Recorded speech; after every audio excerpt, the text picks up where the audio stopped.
Lorcana is here.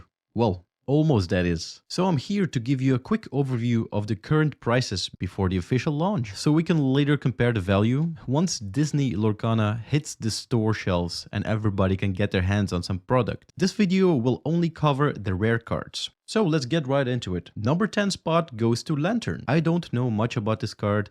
The only thing I know that this is a pretty decent card that people use in their Amber decks. Currently standing at $4.36, and the foiled version sells for about $8.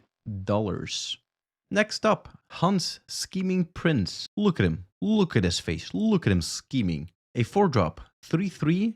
With 3 lore. What more can I say? A very good and usable card in an Emerald deck. Currently goes for about $4 and about $9 for the holographic variant. At number 8, Fishbone Quill. Current market price $4.73 and the foiled one for just around $10.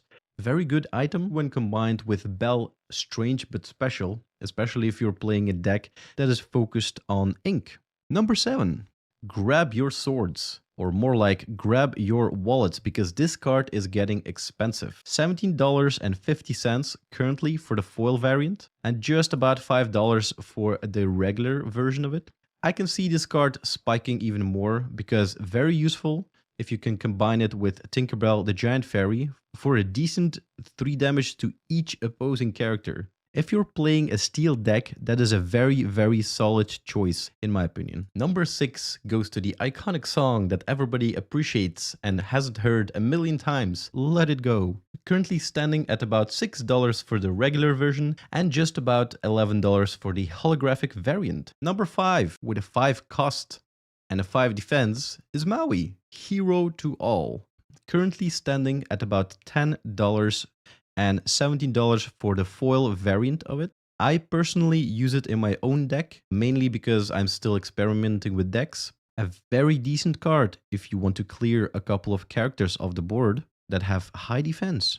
Next up, Maleficent, Bidding Her Time. I can see this card surviving the storm after the release. Currently $10 and almost $15 for the foil variant. Very solid card for an Amethyst deck. 1 drop, 1/1, and 2 lore. If you're playing a high tempo deck, definitely get this one.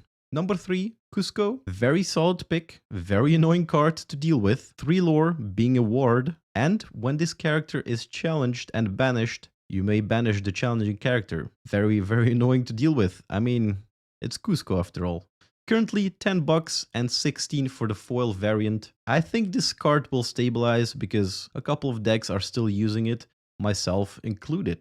Nambarte. I don't know why I said that in a Scottish accent. Be prepared. If you're playing a Ruby deck, that is a staple card. If you've ever played Yu-Gi-Oh!, it's basically a dark hole. Very useful. $13 and $26 for the foil variant of it. I can see this card rising in price or staying at the same price it currently is.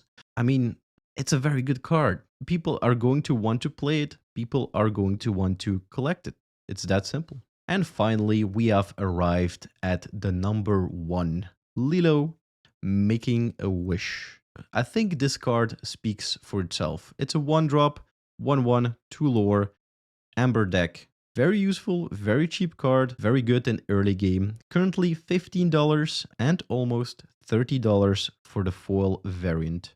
The only thing that I do not understand why is Maleficent not the same price. They are literally the same card. 1 drop, 1/1, 2 lore. Maybe Maleficent is just not as viable as a card in the Amber decks. I think that's the answer, but let me know what you think in the comments, because I kind of want to know. So that's it for the rare cards. In the next video, we'll have a look at the super rare ones. For the people who are still here, thank you so much for making it this far. If you have enjoyed this type of content, feel free to pop a like and subscribe to this channel. I'll be posting more Lorcana videos in the future for sure. In the meantime, stay hydrated, and I'll see you in the next one.